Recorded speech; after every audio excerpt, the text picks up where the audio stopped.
ಮದ್ವೆನೋ ಬಾಲನೋ ಒಟ್ನಲ್ಲಿ ಮದ್ವೆ ಕಣಕ್ಕ. ಮದ್ವೆನೆ, ಅದ್ರಲ್ಲಿದ್ದು ಬಾಲ್ಯ ವಿವಾಹ. ಅಂದ್ರೆ ಹುಡುಗನಿಗೆ 21 ವರ್ಷ, ಹುಡುಗಿಗೆ 18 ವರ್ಷ ಆಗೋಕ್ಕಿಂತ ಮುಂಚೆ ಮದುವೆ ಮಾಡಿದ್ರೆ ಅದನ್ನ ಬಾಲ್ಯ ವಿವಾಹ ಅಂತೀವಿ. ಹೋಗ್ಲಿ ಬಿಡಕ್ಕ, ಅವ್ರಿಗೆ ಹೆಂಗಿದ್ರು ಒಳ್ಳೆ ಊಟ ಸಿಗ್ತಾನೆ, ನಮ್ಗೆ ಹೆಂಗಿದ್ರು ಒಳ್ಳೆ ಊಟ ಸಿಗುತ್ತಲ್ಲಕ್ಕ. ನೋಡ್ರಮ್ಮಣ್ಣ, ಸರ್ಕಾರವು ಬಹಳ ಕಾಳಜಿಯಿಂದ ಬಾಲ್ಯ ವಿವಾಹವನ್ನು ತಡೆಯಲು ಹಗಲಿರುಳು ಶ್ರಮಿಸುತ್ತಿದೆ. ಅಲ್ಲದೆ ಅದಕ್ಕೆ ಕಠಿಣ ಕಾನೂನನ್ನು ಜಾರಿ ಮಾಡಿದೆ. ಈ ರೀತಿ ಪ್ರಕರಣಗಳು ಕಂಡು ಬಂದರೆ ದಂಡದ ಜೊತೆ ಶಿಕ್ಷೆಯನ್ನು ಕೊಡಲಾಗತ್ತೆ. ಅಲ್ಲ ಭಾಗ್ಯಕ್ಕ, ನಮ್ಮ ಮಕ್ಕಳು ಮದುವೆ ಬಗ್ಗೆ ಸರ್ಕಾರಕ್ಕೆ ಚಿಂತೆ? ಅಣ್ಣ, ಅದು ಸರ್ಕಾರಕ್ಕೆ ಚಿಂತೆಯಲ್ಲ, ಸರ್ಕಾರಕ್ಕಿರುವ ಜವಾಬ್ದಾರಿ.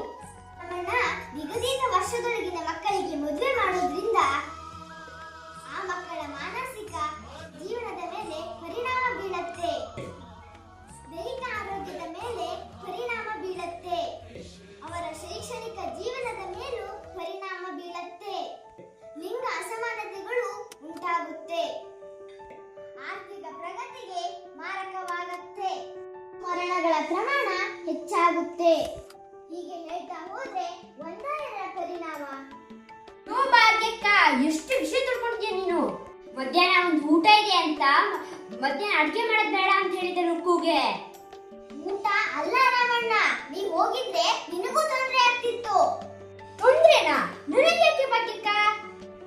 ಮತ್ತೆ ಈ ಮದುವೆ ಯಾರ್ಯಾರು ಮುಂದೆ ಸಹಕಾರ ಆಗ್ತಾರೋ ಅವರಿಗೆಲ್ಲ ಶಿಕ್ಷೆ ಆಗ್ತಿತ್ತು. ಮದುವೆ ಮಾಡಿಸೋ ಪುರೋಹಿತರಿಗೆ, ಸಂಬಂಧ ಮಾಡೋ ದಳ್ಳಾಳಿಗೆ, ಆ ಮಕ್ಕಳ ತಂದೆ ತಾಯಿಗೂ, ಹಾಗೆ ಯಾರ್ಯಾರು ಮುಂದೆ ನಿಂತು ಮದುವೆ ಮಾಡ್ತಾರೋ ಅವ್ರೆಲ್ಲರಿಗೂ ಶಿಕ್ಷೆ ಆಗ್ತಿತ್ತು. ಹೌದಾ ಭಾಗ್ಯಕ್ಕ? ಪುನೀತ ನಮ್ ಸಾಮಿಟ್ರು ಗೊತ್ತಿಲ್ವಾ? ತಡಿ ಫಸ್ಟ್ ಅವ್ರಿಗೆ ಫೋನ್ ಮಾಡಿ ಹೇಳ್ತೀನಿ.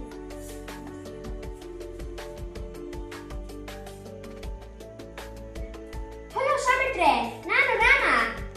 ಓಂ ನಮೋ ಭಗವತೆ ಪಂಚವದನಾಯ ಮಹಾಬಲಾಯ ಪ್ರಚಂಡಾಯ ಮಹಾವೀರ ಪರಶುರಾಯ ಸಕಲ ಕಲ್ಯಾಣ ನಾಯಕಾಯ ಸಕಲ ಪಾಪ ನಾಶಾಯ ಪೂಜನ ಮಹಾಮಾರಿ ಸಕಲ ವಿಘ್ನ ನಿವಾರಣೆ ಸ್ವಾಹ ಸಕಲ ಶತ್ರು ಸಂಹಾರ ಸ್ವಾಹ.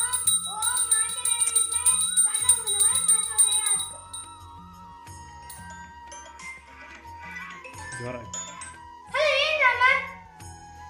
ಭಟ್ರೆ, ಇವತ್ತಿನ ಸೀನಪ್ಪನ ಮಗಳು ಮದ್ವೆ ನೀವೇ ಮಾಡ್ಸುತ್ತಾನೆ.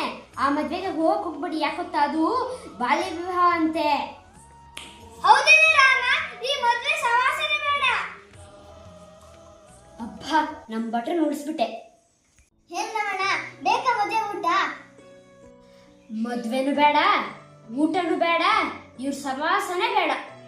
ನೋಡ್ರಮಣ್ಣ, ಇಂತಹ ಮದುವೆಗಳನ್ನು ತಡೆಯಲು ಸರ್ಕಾರವು ಹಲವಾರು ರೀತಿಯ ಕಾರ್ಯಕ್ರಮಗಳನ್ನು ಜಾರಿಗೆ ತಂದಿದೆ.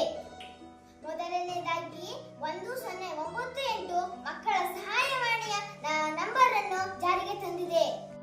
ಮಕ್ಕಳು ಯಾವುದೇ ರೀತಿಯ ತೊಂದರೆ ಆದ್ರೆ ಈ ನಂಬರಿಗೆ ಕರೆ ಮಾಡಿ ಹೇಳಬಹುದು. ಆಗ ಅವರ ಸಹಾಯಕ್ಕೆ ಸರ್ಕಾರ ನಿಲ್ಲುತ್ತೆ. ತಾಲೂಕು ಜಿಲ್ಲೆಗಳಲ್ಲಿ ವಿವಿಧ ರೀತಿಯ ಸಮಿತಿಗಳನ್ನ ಮಾಡಿದೆ. ಎಲ್ಲ ಕಡೆ ಜಾಗೃತಿ ಮೂಡಿಸಲಾಗಿದೆ.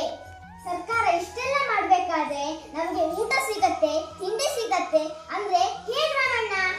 ಹಾಗಾಗಿ ಸರ್ಕಾರದ ಜೊತೆ ನಾವು ಕೈ ಜೋಡಿಸ್ಬೇಕಾಗತ್ತೆ. ನಿಜ ಭಾಗ್ಯಕ್ಕ, ಈ ಬಾಲ್ಯ ವಿವಾಹ ಮಾಡೋದ್ರಿಂದ ಹೆತ್ತವರೇ ಮಕ್ಳಿಗೆ ಬಲಿ ಕೊಡ್ತಿದಾರ ನೋಡು. ಹೌದ್ರಾಮಣ್ಣ, ಇನ್ಮೇಲಾದ್ರೂ ನಾವೆಲ್ಲರೂ ಇದರ ವಿರುದ್ಧವಾಗಿ ಹೋರಾಡಬೇಕು. ಇಂತಹ ವಿಚಾರಗಳು ನಮ್ಮ ಗಮನಕ್ಕೆ ಬಂದರೆ ತಕ್ಷಣ ಸಂಬಂಧಪಟ್ಟ ಇಲಾಖೆಗೆ ತಿಳಿಸಬೇಕು. ಬನ್ನಿ, ಕೈ ಜೋಡಿಸಿ.